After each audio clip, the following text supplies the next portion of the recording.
Good evening, everyone, and thanks for joining me for tonight's episode of Beyond the Ballot. I'm Brady Meyer. It's good to have you all with me. I'm excited to introduce today's guest, Lieutenant Governor Garlin Gilchrist, in just a few moments.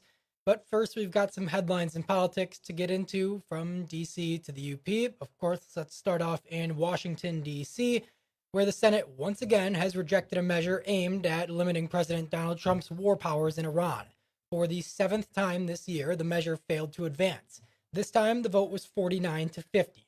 Democratic Senator John Fetterman joined Republicans in rejecting it, while GOP Senators Rand Paul, Susan Collins, and Lisa Murkowski voted with Democrats. The measure would have required congressional approval for future military action in Iran.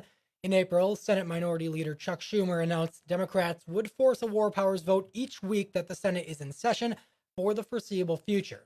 This vote comes as AAA today reported the national average price for a gallon of gas sits at $4.51 per gallon. Now, before departing for China yesterday, Trump was asked about the extent of Americans' financial situations when making decisions regarding future military actions in Iran. The only thing that matters when I'm talking about Iran, they can't have a nuclear weapon. I don't think about Americans' financial situation. I don't think about anybody. I think about one thing. We cannot let Iran have a nuclear weapon.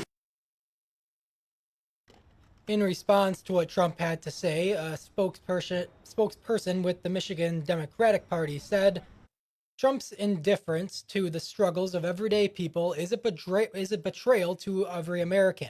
Even worse, Republicans in Michigan and across the country are complicit in his attack on working people. They'll remember their apathy at the ballot box come November. Well, now moving to the UP, the Michigan House of Representatives voted today to roll back clean energy mandates. Two bills from the Michigan State House aim to repeal the state of Michigan's 100% clean energy goal by 2040. The House voted 58 to 47 to pass the bills yesterday, with 5 representatives not voting.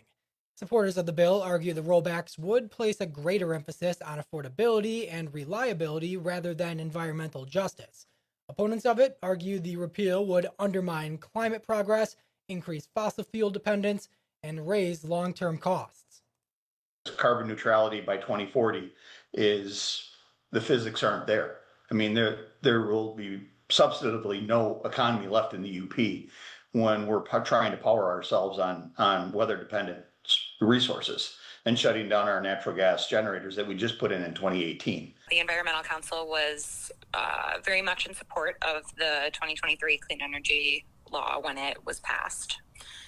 And we continue to be supportive of that. Not super pleased to see that there's been this push to repeal them, but not entirely surprised. Next, the Democrat-run Senate will take up the bill. And in other statewide news, last month, the Republican Party had their candidate endorsement convention, selecting candidates for a number of positions, including Secretary of State. Now, on the last episode of Beyond the Ballot, we heard from that selection, Macomb County Clerk Anthony Forlini. Just a few weeks after that, the Democratic Party held its convention, selecting Lieutenant Governor Garlin Gilchrist to run for Secretary of State. Gilchrist and I had the chance to talk recently about his experiences, his campaign, and what he hopes voters will keep in mind come November. Take a listen. So I'm joined today by Lieutenant Governor and Democratic nominee for Secretary of State, Garlin Gilchrist. Thanks for joining me. It's good to have you on. Thanks for having me, Brady. Good to be here. So every candidate that I interview on this show, I always start off with the same question, and that is, who is Garlin Gilchrist? Well, most importantly, I'm a husband, I'm a father. I'm proud to be a public servant as Lieutenant Governor of Michigan for these last 7.5 years. And I'm looking forward to continuing to serve the people of Michigan as the next Secretary of State. I'm an engineer. I'm a problem solver, a solution builder who makes systems work for people. I'm proud of the fact that I've been to all 83 counties of Michigan at least 3 times, including every county in the Upper Peninsula 3 or 4 times as well. And I've been able to build relationships with people across Michigan, listen to them about the things that matter to them, and try to make something happen on the issues like housing and healthcare and childcare. And what I've heard from Michiganders is that they need to be able to trust their voting process too. They're very worried about the threats that are coming against votes and voting and voters in Michigan from this Trump administration and his allies. And they believe that if Trump is able to wreck voting the same way he was able to raise prices, then our democracy in Michigan's doomed. And we need someone who's going to protect it, who's going to make sure that system can work for people. And that's why they asked an engineer to step up.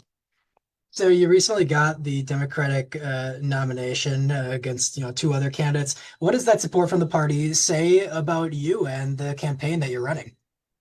I really appreciate being able to secure the party's endorsement, and we did so by a very wide margin because we had a very broad coalition. We had people from every single county in Michigan who supported our campaign. We had people from every congressional district. In fact, 112 out of 13 of the congressional districts in the state supported this campaign. We had labor union members, we had parents, we had young people, including more than a dozen students from Northern Michigan University who came down to support our campaign. And so we were able to show what it looks like when different parts of the Democratic coalition come together and are unified for a common purpose. And so I'm excited to use that as a foundation to now start this general election and make a very sharp contrast between the person I'm running against, who is already coordinating with the Trump Justice Department based upon election lies, someone who is going to be more focused and responsive to national Republicans rather than Michigan voters.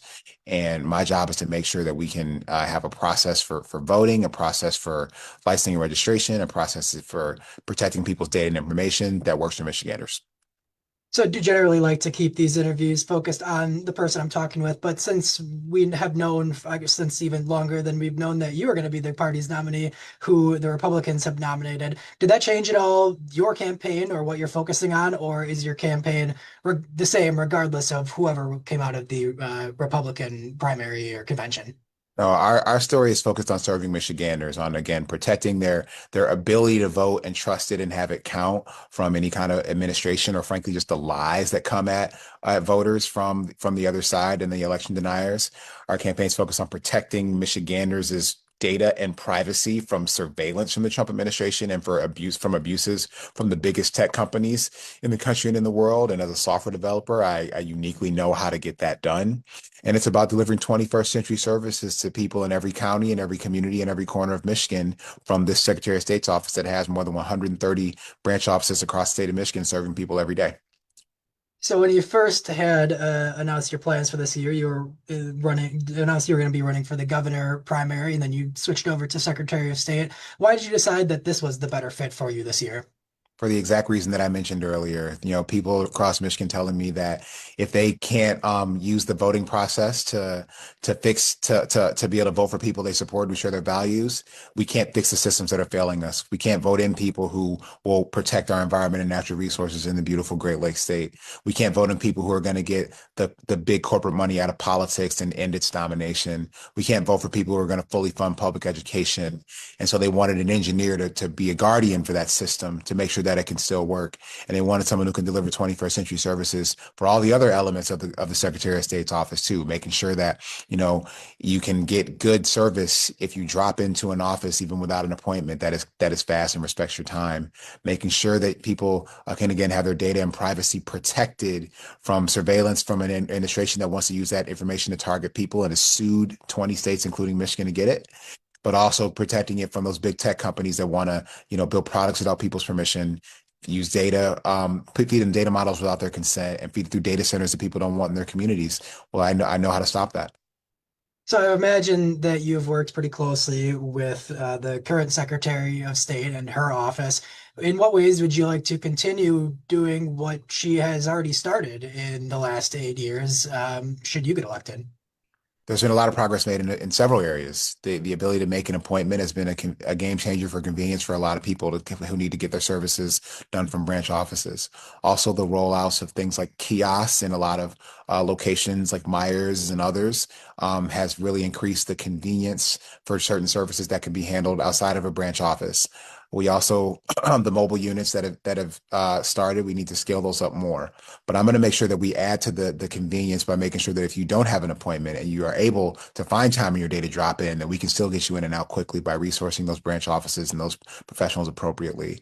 And I'm also going to make sure that we can shine a light on the dark money and the corporate money in our state politics by making sure that we can fix our campaign finance transparency system. There's a website that's had a lot of significant challenges, and I used to be a web developer. I can work with the team to make sure that can be simple and accessible because we can't get rid of the money if we can't see it. And so we'll make sure we have a good portal for people to understand where that money's going, so we then can ultimately get to a place where we get it out of our politics. So, well, right at the top, you mentioned that you have been to every county in Michigan. How are you able, for somebody who I guess has ties to Detroit and more recently Lansing, how are you able to connect with the voters, like those who are watching this show in more rural counties of Michigan, and maybe some of the challenges specifically facing them in terms of what you could do as Secretary of State? Because you got to go meet people where they are to understand them. You can't lead people you won't listen to. And so my job is to go and meet people where they are. And so I've been in churches and community centers and homes and main streets and small businesses out on the lake with people all the way across both ends in the top and bottom of the Upper Peninsula, and listening to people. They're talking about the things that are important, how they can put food on the table and afford it, how their kids can have a great public education or a childcare facility that meets their needs, that's like convenient for them and affordable. I listen to people and then get things done, help to open up new childcare facilities across the peninsula, fully funding public education and getting kids free breakfast and free lunch. I was able to serve it in Vulcan and at Lakefield Elementary School in Nagani, to make sure folks know how important that was to me. And so I'm going to continue to do that as Secretary of State, which is a department that has a presence in all 83 counties of Michigan. And again, we have more than 130 branch offices. And I mean, we have them across the Upper Peninsula. We need to make sure they work well, are well resourced, so they can be responsive to the unique needs of people in the Upper Peninsula. And especially if you're in a rural community, you already got to drive a long way to get services. We need to take care of you fully when you get there, and make sure we can send you on your way safely and with your business taken care of. And that's what I'm going to do. So if anybody who would goes and checks out your Secretary of State campaign website, they will see, in addition to the Democratic Party's support, a number of other groups and individuals who've endorsed you in this campaign. What do you think all of those people, the fact that they support you, what does that say about the campaign that you're running and the issues that you're focused on? I think it says that we've been able to build a really broad coalition of people. We have, current and former elected officials from across the Upper Peninsula who support this campaign. Labor unions that have a ton of members and retirees who live in the Upper Peninsula are supporting this campaign. Community leaders from across the Upper Peninsula are supporting my candidacy because they know that I'm a leader who people can trust and who will come and listen to people and then make something happen with what they say. They see me as someone who's delivered for the Upper Peninsula from an economic development and affordable housing standpoint, delivered childcare, delivered high-speed internet access to communities across the Upper Peninsula, something very important across rural Michigan. And so I think they have confidence in my ability to be able to get things done for people because I'm an engineer who gets things done. And on the national level, there, I think for a lot of people, maybe some uncertainty right now with, I guess, what's going on in Congress with the SAVE Act, which of course is not law yet, but it is working through Congress. For anybody who is, maybe concerned about their voting eligibility or just confusion about when they head to the polls, what would you like to say to them as far as how you might be able to work with them should you get elected to Secretary of State and making sure that the election process remains a smooth one here in Michigan? It is disgusting how frequently and forcefully people lie about votes, voting, and voters in Michigan and in America every single day. I appreciate our local municipal and county clerks who are fighting back against those lies, and they'll have an ally in me as the Secretary of State who's going to tell the truth more loudly and more aggressively than the liars can. The liars can lie. And so what I would say to people is, first of all, the state of Michigan, the Secretary of State, that is who our department is, who runs elections in Michigan, not the federal government, not the president. That is unconstitutional. We're going to fight that tooth and nail to make sure that that stays in the state's hands and power. People trust their clerks. People trust them because these are people who come from the community, who do hard work. People trust the people who work the elections. They don't want those people to be targeted, like the president's executive order attacking mail-in voting, which more than 2 million people voted by mail in Michigan's election. A lot of people in the Upper Peninsula vote by mail. They don't want to see the people who process those ballots and who sort those ballots and who count those ballots to be prosecuted because they are following the law and procedures of the state of Michigan. We'll make sure that doesn't happen, and we'll attack that legally, and we'll attack it in the court of public opinion where people are lying about elections every day. I want people to know that my job as Secretary of State is to make sure that every single eligible Michigander is able to register to vote, is able to cast a vote, and is able to have that vote counted in a way they can see and can trust. And those people who are trying to, throw sand in those gears and make those processes not work, that's because they are afraid of full voter participation in the state of Michigan. Well, I want everyone in Michigan to be able to vote and have a say about the future of their community and the future of the state and the future of this country, because I respect Michiganders' views and voices, and I want them to be heard. And I'm going to stand tall for all of them to make sure those voices can be heard and those votes will be counted. And I will take on anyone who's going to challenge those rights. What do the next few months look like for you for just getting out and talking to as many voters as you can, both downstate and up here in the UP? Continuing to be all over Michigan all the time. I'll be in the UP a couple times this summer. We'll be in the UP a couple times again this fall. Like, we were super excited to be able to come and see people where they are. I was last in the UP for the 200 in Marquette, but I was also in Iron County and in Iron Mountain and in Iron River on that trip as well. So looking forward to getting back to more parts of the Upper Peninsula, listening to people and understanding what they want from their next Secretary of State, and letting them know that I'm going to deliver it.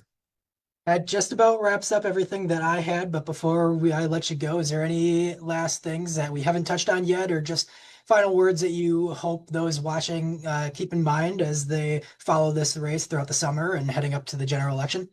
Just want them to know that Garlin Gilchrist is going to stand tall for votes, voting, and voters, and for our democracy here in the state of Michigan.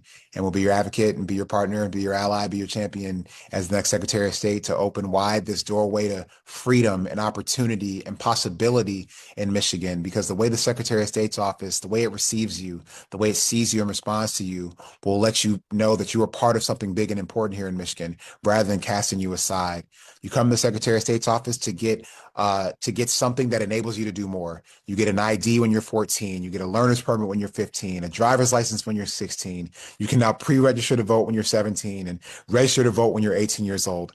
At each one of those interactions with the Secretary of State's office, you get more access to more of Michigan, to more of your citizenship, to more of your freedom, to more of life. And this office will open that door wide for everyone to be able to walk through it. And I'm excited to deliver that kind of experience to Michiganders. Go to garlingilchrist.com to learn more, garlingilchrist.com to sign up, to volunteer, to donate, and be part of this campaign. All right. Again, Lieutenant Governor Garlin Gilchrist and nominee for Secretary of State. I appreciate you taking some time to talk with me today. Thank you so much, Brady.